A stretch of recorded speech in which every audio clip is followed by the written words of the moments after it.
Hello friends, welcome to rising Gyan channel. Friends, आज की इस वीडियो में हम बात करेंगे न्यू रिक्रूटमेंट के बारे में। फ्रेंड्स, आपकी जो न्यू रिक्रूटमेंट जारी की गई है वो आपके उत्तर प्रदेश पुलिस की तरफ से आपकी न्यू वैकेंसी जारी की गई है। तो फ्रेंड्स, इसकी नोटिफिकेशन में आपको इस वैकेंसी से रिलेटेड क्या क्या जानकारी दी गई है, इसके साथ ही आप इसमें फॉर्म फिल किस तरह कर सकते हैं, इस सभी के बारे में आज की इस वीडियो में हम बात करने जा रहे हैं डिटेल में। तो फ्रेंड्स, वीडियो को अंत तक आप जरूर देखिए। से निकाली गई है वो आपके यहाँ पे Uttar Pradesh constable recruitment 2023-24 notification आपके यहाँ रिलीज हो गए हैं।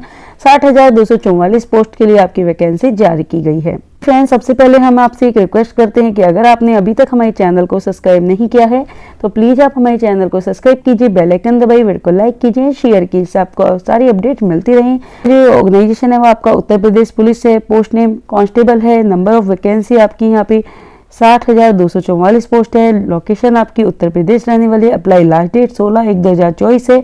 अप्लाई मोड ऑनलाइन रहने वाला है। ऑफिशियल वेबसाइट आपकी @uppbpb.gov.in है। यहाँ पे आपकी इंपॉर्टेंट डेट की अगर हम बात करें तो यहाँ पे आपकी स्टार्टिंग फॉर्म की डेट है वो आपकी 27/12/2023 है। लास्ट डेट फॉर्म अप्लाई करने की 16/1/2024 है और last date for exam fees की आपकी 18/1/2024 रहने वाली है। एप्लीकेशन फीस की अगर हम बात करें तो अनरिजर्व ओबीसी ईडब्ल्यूएस की आपकी 400 रुपये फीस है। एससी एसटी फीमेल की आपकी 400 रुपये फीस है।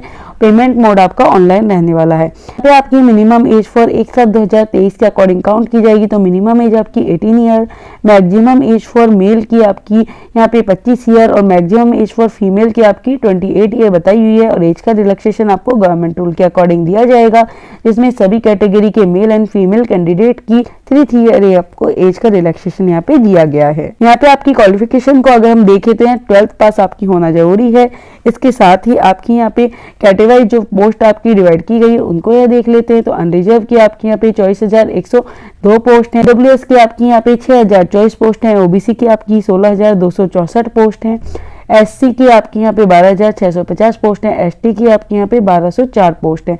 तो टोटल पोस्ट आपकी यहाँ पे 60,244 पोस्ट है। अगर हम फिजिकल स्टैंडर्ड की बात करें वैकेंसी के अकॉर्डिंग तो यहाँ आपकी हाइट, चेस्ट एंड रनिंग आपको यहाँ पे डिवाइड की हुई है कैटेगरी वाइज। तो आपकी यहाँ पे male candidate unreserved OBC SC की आपकी 168 सेंटीमीटर, मेल एसटी की आपकी 160 सेंटीमीटर और फीमेल अनरिजर्व ओबीसी एससी की आपकी 152 सेंटीमीटर बताई हुई है। फीमेल एसटी की आपकी 147 सेंटीमीटर बताई हुई है। अगर आप यहाँ पे मेल अनरिजर्व ओबीसी एससी की आपकी 79 से 84 सेंटीमीटर, मेल एसटी की आपके 77 से 82 सेंटीमीटर बताए हुए हैं। रनिंग की अगर हम बात करें तो आपके male candidate unreserved OBC SC ST की आपके यहाँ पे 4.8 किलोमीटर आपको 25 मिनट में कंप्लीट करनी होगी और female unreserved OBC SC ST candidate को आपको 2.4 किलोमीटर रेस इन आपको 14 मिनट में आपको कंप्लीट करनी होगी। तो अगर आपके एग्जाम पैटर्न की बात करें तो यहाँ आपको अगर आपके सभी दस्तावेज हैं वो आपके यहाँ पे सही पाए गए हैं तो उसमें आपको यहाँ पे आपको लिखित जो आपकी परीक्षा होगी वस्तुनिष्ठ इसमें आप भाग ले सकते हैं।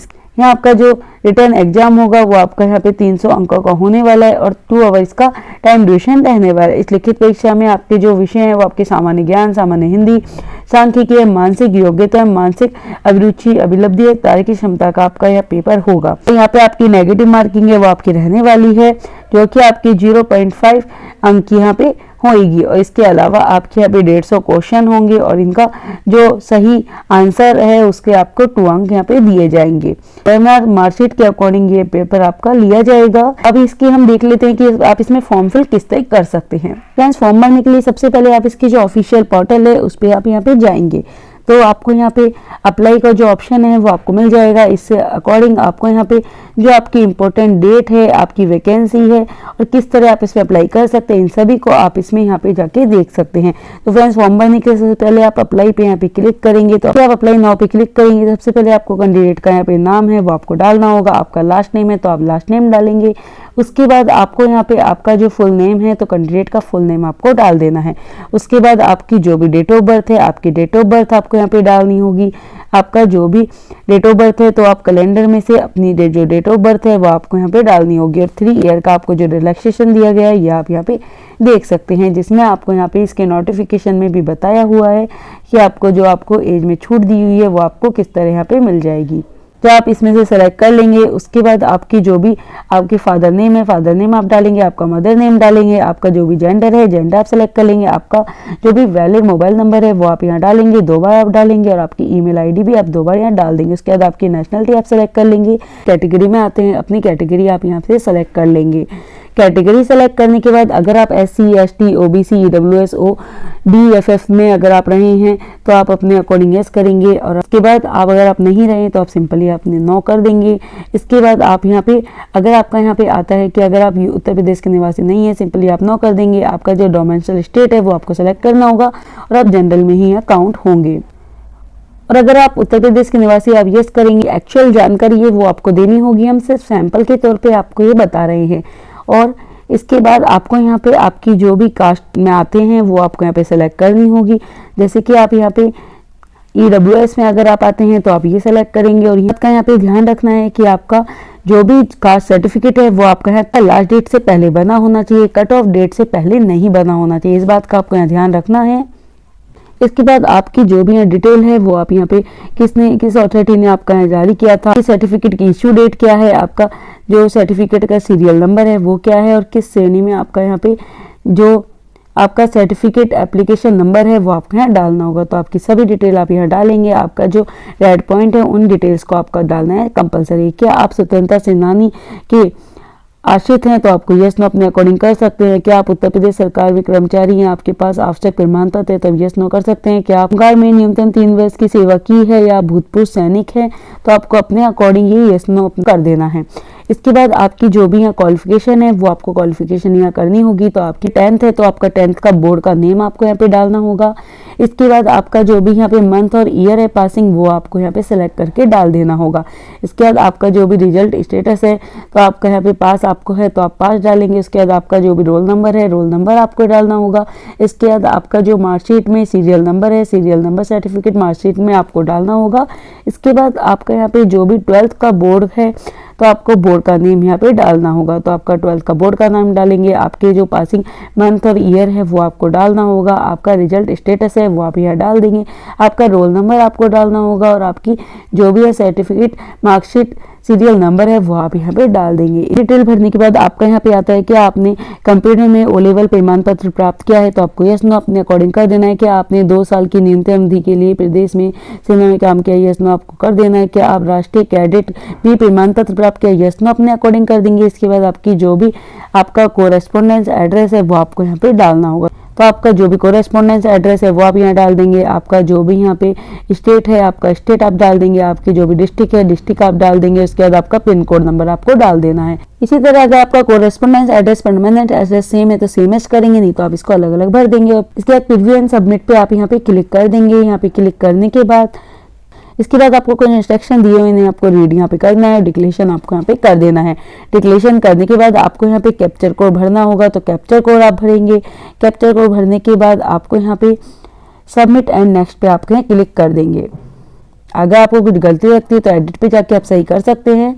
उसके बाद आपका यहाँ पे जो आपका रजिस्ट्रेशन नंबर है वो आपको डालना होगा। आपकी जो भी डेट ऑफ बर्थ है डेट ऑफ बर्थ आप डालेंगे। जो आपको OTP मिला है तो आपको OTP यहाँ पे डाल देना है। और कैप्चर को भर के आपको एक्टिव पे आप जाके क्लिक कर देंगे। एक्टिव पे आप जब क्लिक करेंगे तो आपके सामने यहाँ आपका आता है पेमेंट। तो यहाँ 400 रुपये आपकी फीस लगने वाली है। इसमें आपको यहाँ दिया हुआ है यदि आपका पहले आप भुगतान कर चुके हैं और आपके भुगतान की अभी लंबित है तो आप कृपया 2 दिन के लिए इसका वेट आप कर सकते हैं। तो आपको यहाँ पे अगर आपका भुगतान हो गया है और उसका आपको यहाँ पे वेरिफिकेशन नहीं आया है तो आपको 2 दिन का यहाँ पे आपको जो वेट है वो आपको करना होगा। मैं आपको पेमेंट करने के लिए पे नाउ पे आपको क्लिक करना होगा। आपको यहाँ पे आपका जिससे भी आप UPI से क्रेडिट कार्ड से जिससे भी आप यहाँ अपना पेमेंट करना चाहते हैं तो आप यहाँ सेलेक्ट कर लेंगे। आपके जो भी यहाँ कार्ड की डिटेल है कार्ड की डिटेल आप यहाँ भर देंगे।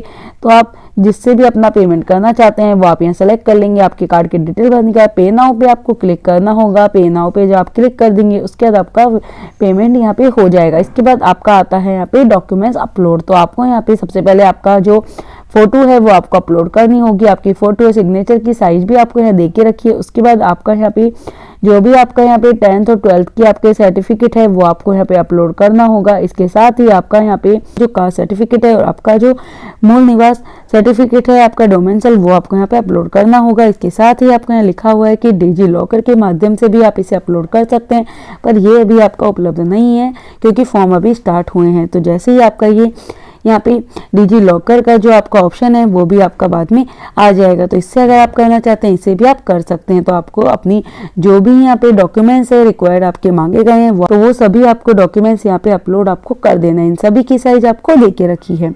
उसके बाद फाइनली सबमिट एंड नेक्स्ट पे आपको चले जाना है। फाइनल सबमिट करने पे आप प्रिंट लेकर फ्यूचर यूज के लिए संभाल के रख सकते हैं। इस तरह आपका जो फॉर्म है वो कंप्लीट हो जाता है। फ्रेंड्स, अधिक जानकारी के लिए आप इसके ऑफिशियल वेबसाइट पे जाके जो सर्च कीजिए। Thank you so much.